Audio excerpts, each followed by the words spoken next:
Okay, my friends. I haven't done this in a while, but I think it's my 9th installment. And the reason I'm doing it now with this light spotlight right on me is because I thought I saw a mosquito in my room before I started getting ready for bed. And it's already almost 1 o'clock. I've been looking all over for it. And I never had a mosquito in my room, but I hate mosquitoes. And I don't think a Buddhist should kill anything, but man, if a mosquito's going to bite me all night, if I left it out... It's too hot in the summer to wear blankets, so I'd get bitten all over my body. But I turned down to one light and I can't find the mosquito. So anyway, I think if I get to one light right here next to my body, it'll come to me if it's really in here. Maybe I was hallucinating, I don't know. But the other day I got bit by a mosquito twice and it drove me crazy, itching myself. So anyway, we're on, I think, number 9. So I'm getting ready for bed and already 1 o'clock. I'll read a little bit here just to see if I can find a mosquito. Okay. So we left off at the power and function of the various expedient teachings are paltry and weak in a way that is comparable to the bow and arrow of an ordinary person. This is because, though those who have in the past received from the Buddha the 2 types of wisdom associated with the teachings inherited for the instruction and conversion of others, their understanding of principle is not complete. The faith engendered in them is not deep in nature, and their doubts have not yet been fully dispelled. And my eyes with that light in my face, I can't even see. But I'm trying to find a mosquito, so I gotta put the high beams on me. Hopefully it'll come. Okay. This applies to the teaching intended for the instruction and conversion of others. Okay. But now, when one forms a relationship with the Lotus Sutra, one receives the 2 types of wisdom associated with the teachings pertaining to the Buddha's enlightenment. Experiences to the full... It's not making any sense. Experiences to the full the realm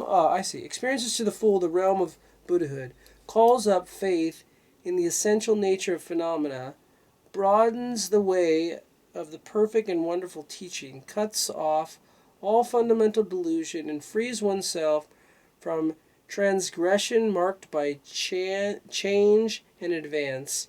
Not only do those bodhisattvas who have been able to carry out religious practices in their present bodily form, and those who have done so, and also attained the realization of the non-birth and non-extinction of all phenomena, benefit from this, but those who have just begun to manifest the essential nature of phenomena, and who have done so, and advance to the higher stages of religious practices, likewise benefit from it. This practice is highly effective in spreading the teachings abroad and brings benefit that are widespread and profound. Such is the power and function of the Lotus Sutra. These are all quotes. This refers to the teaching pertaining to the Buddha's enlightenment. Okay.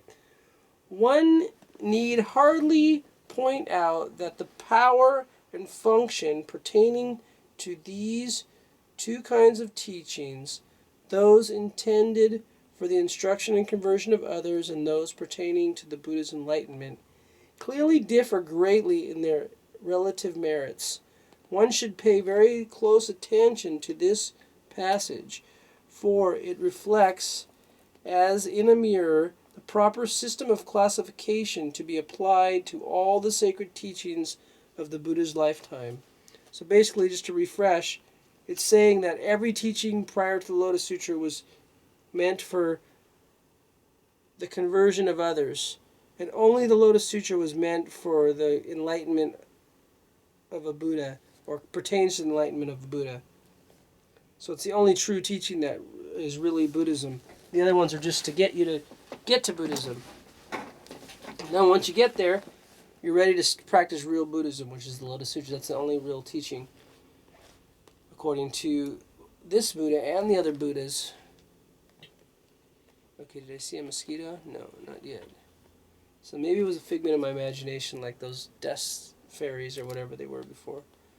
Okay, so I'm going to read a little bit longer just in case he comes out. I'm putting my legs here up on the spotlight. Okay. Where did I just end? Okay, this is really bright in my eyes. I'm going to turn it a little bit this way.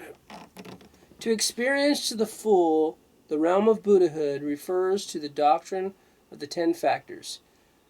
One comes to fully realize and understand that these 10 factors in the 10 worlds are mutually inclusive, that the causes and effects of the 10 worlds and the 10 factors, the 2 types of wisdom, provisional and true, and the 2 kinds of realms are all contained within one's own life, within everyone's life without exception, and hence one can fully comprehend the Buddha's words. To call up faith in the essential nature of phenomena means to have faith that the thus come one of original enlightenment is present within one's own life as the embodiment of the 10 worlds, as the mind of the 10 worlds, and as the form of the 10 worlds. So, here again, the Buddha from time without beginning, which this is saying, is no other than you and me, those who practice the Lotus Sutra. We are all the original. It says that thus come one of original enlightenment. Original enlightenment means from time without beginning. Because it says that original enlightenment is eternally endowed within a Buddha. So eternally means from time without beginning. Okay. Just in case you guys were wondering why I called my radio show From Time Without Beginning. Okay. Otherwise known as Kuan Ganjo. To broaden the way of the perfect and wonderful teaching is to broaden and enlarge one's thoughts of rejoicing over the fact that since the 2 types of teachings, the teachings intended for the instruction and conversion of others and those pertaining to the Buddha's enlightenment, are teachings that are inseparable, fusing with God, this bright light. My eyes just went blind. Fusing with and interpenetrating one another. They are comparable to the 3 virtues inherent in the single jewel, namely the jewel itself, its brilliance, and its precious nature. Okay. These are the 3 factors of life. That these 2 practices are never for a moment separate from one another, and that there is nothing lacking in the teaching of the Buddha, so that one is thus assured of attaining Buddhahood in the course of a single lifetime. So all those people who said Nichiren wasn't a Buddha because you can't just become a Buddha right away in one lifetime. This says right here, everyone who practices the Lotus Sutra will, of course, attain Buddhahood in their lifetime. So, of course, they're a Buddha. So, you're a Buddha, I'm a Buddha, everybody's a Buddha if you're practicing the Lotus Sutra. Thank you very much. Okay, to cut off all fundamental delusion means to open one's eyes that have from instant to instant been in the sleep of ignorance, and to return to the awakening of original enlightenment, so that both the suffering of birth and death and nirvana become like yesterday's dreams, not a trace of them remaining. To free oneself from transgressions marked by change and advance, has the following meaning.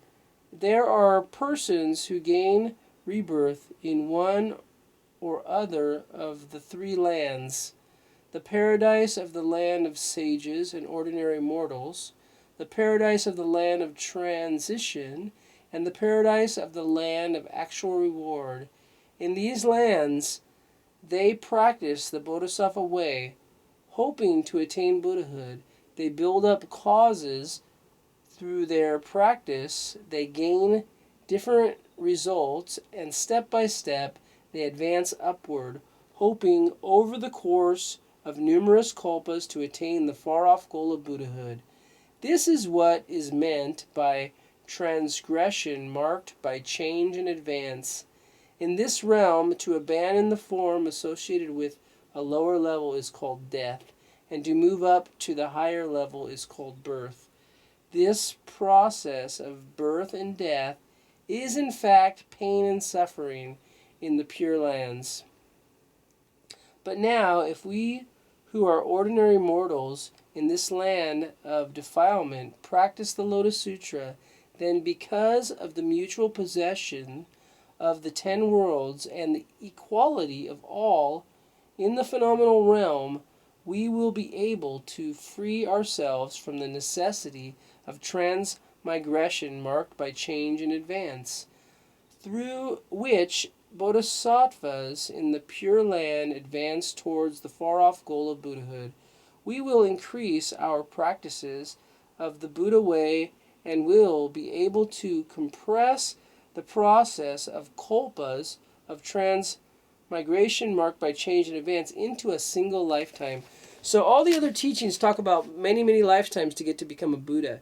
But this one here is talking about in this lifetime alone, you are absolutely a Buddha. And you are a Buddha right now, whether you come to realize it or not, because it's just a matter of waking or sleeping. So a Buddha is just someone who's awake. So sometimes you're sleeping, sometimes you're waking, sometimes you're both sleepwalking or wake sleeping or whatever you want to call it. Okay. Where are we? We will increase our practices of the Buddha way and will be able to compress the process of kalpas, of transmigration, marked by change and advance into a single lifetime. So we get it all done in this lifetime. And thus attain Buddhahood.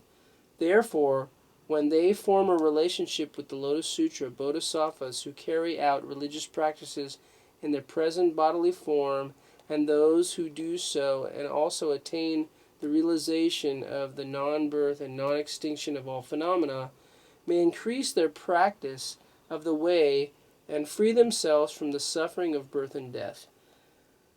Bodhisattvas who have just begun to manifest the essential nature of phenomena refer to those who have cast off their bodily form and are dwelling in the land of actual reward. Bodhisattvas who have advanced to the higher stages of religious practice refer to those who have reached the stage of near perfect enlightenment. The theoretical teaching of the Lotus Sutra can benefit bodhisattvas who have been able to carry out religious practice in their bodily form, and those who have done so and have also attained the realization of the non-birth and non-extinction of all phenomena.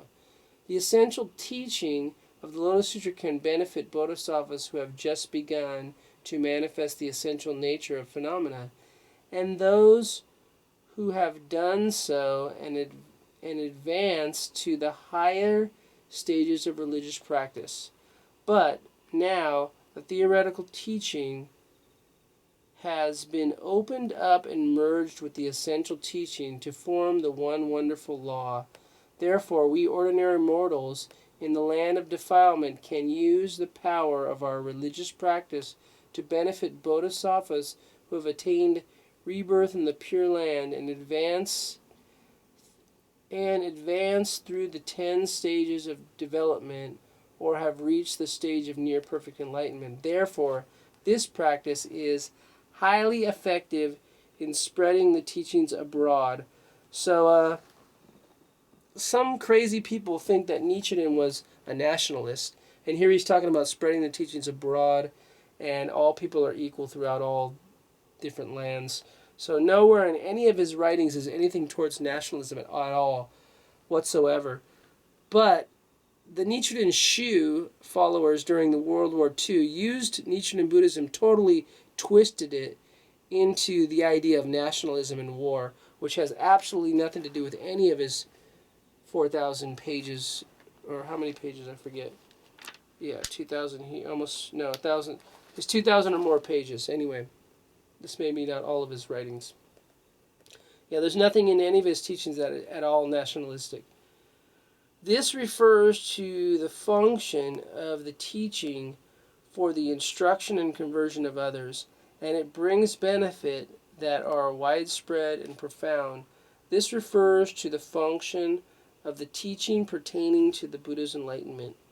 The person who practices the teaching of perfect and immediate enlightenment embodies the teaching for the instruction and conversion of others, and the teaching pertaining to the Buddha's enlightenment in each moment of life without lacking any of them.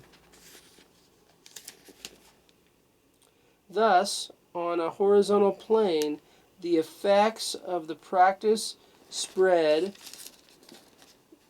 throughout the phenomenal realm of the 10 directions. Therefore, the effect of this practice are described as widespread, and on the vertical plane, these effects extend over the three existences of past, present, and future, teaching to the utmost depth of the essential nature of phenomena, and therefore they are described as profound. Such then are the power and function of the teaching pertaining to the Buddha's enlightenment set forth in this sutra, the Lotus. The sutra intended for the instruction and conversion of others do not include this teaching pertaining to the Buddha's enlightenment, and hence may be likened to the bird that cannot fly through the sky, because it has only one wing. Thus, no one has ever attained Buddhahood through these sutras. So every other sutra before the Lotus Sutra, no one ever attained Buddhism through the Buddhahood through those sutras, is what he's saying here. It also says that in the sutras. But now the Lotus Sutra has opened up and merged the two types of teachings, one for the instruction and conversion of others, and the other pertaining to the Buddha's enlightenment, so that it is lacking in nothing. It is like a bird with two wings that flies without hindrance.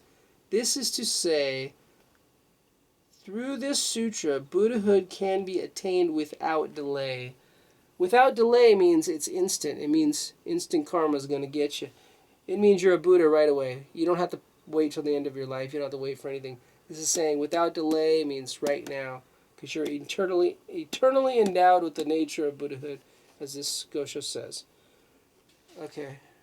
I still haven't seen a mosquito, so maybe I was hallucinating. I hope I was, because I don't want to go to bed and be eaten alive by mosquitoes. Okay. Never once have I seen one in my room, because I have all the windows really well screened up, so there shouldn't be any mosquitoes in this room, but I thought I saw one. Okay, I'm going to end real soon. In the Medicine King chapter of the Lotus Sutra, 10 similes are employed to indicate how superior is the power and function of the teaching pertaining to the Buddha's enlightenment in comparison to the teaching intended for the instruction and conversion of others, which is all the pre-Lotus Sutra's teachings. The first of these likens the other sutras to the various rivers and streams, and the Lotus Sutra to the great ocean. This summarizes the meaning of the passage. For in truth, although the various waters that are the sutras concerned with instruction and conversion of others flow unceasingly day and night into the great ocean, that is the Lotus Sutra, the teaching pertaining to the Buddha's enlightenment, the ocean, never grows in size or diminishes. In this, it displays the wondrous nature of its function. But the various waters that are the other sutras cannot, even for an instant, encompass the great ocean of the Lotus Sutra. The relative superiority of the teachings pertaining to the Buddha's enlightenment as compared to the teachings for instruction and conversion of others is thus is thus as indicated in this simile. This one simile may be taken as representative of the others in the series. These similes just mentioned are all expounded by the Buddha himself and are not mixed in with comments from others. If we correctly understand their meaning, then we will have before us a clear and unclouded mirror reflecting the true nature of the sacred teachings of the Buddha's lifetime. Who can read these passages of the sutra and its commentary and still remain in doubt and confusion? Only people who walked out on the Lotus Sutra, which are Ichantikas, are men of incorrigible disbeliefs, which are the people that love to post all the crap about the SGI because they're all walker-outers of the Lotus Sutra. This is the unanimous declaration handed down from the Buddhas of the three existences. This is no reason. The reason it was declaration by all the Buddhas from the three existences, they all came to the final treasure tower scene in the Lotus Sutra, and they all gave their tongues in the air to signify that this was definitely the only and all sutra that ever pertained to the Buddha's enlightenment.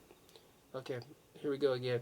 This is the unanimous declaration handed down from the Buddhas of the three existences. There is no reason for others to intrude themselves in an effort to interpret its meaning. It represents the original intention for which the Buddhas of the three existences made their appearance in the world, the direct road by which all living beings may attain Buddhahood. The schools that have been established on the basis of the sutras preached in the first 42 years of the Buddha's preaching life, sutras that are concerned with the instruction and conversion of others, are the Flower Garland, the True Word, Bodhidharma, Pure Land, Dharma Characteristics, Three Treatises, Precepts, Dharma Analysis Treasury, and Establishment of the Truth Schools. All of these set forth doctrines that belong to the 8 teachings propounded prior to the Lotus Sutra, and all are a form of expedient means. That is, they are expedient means employed to lead and guide others and fall into the category of combining, excluding, corresponding, and including, which are the 4 categories of all the sutras. This is the order in which the Buddhas of the three existences put forth their teaching.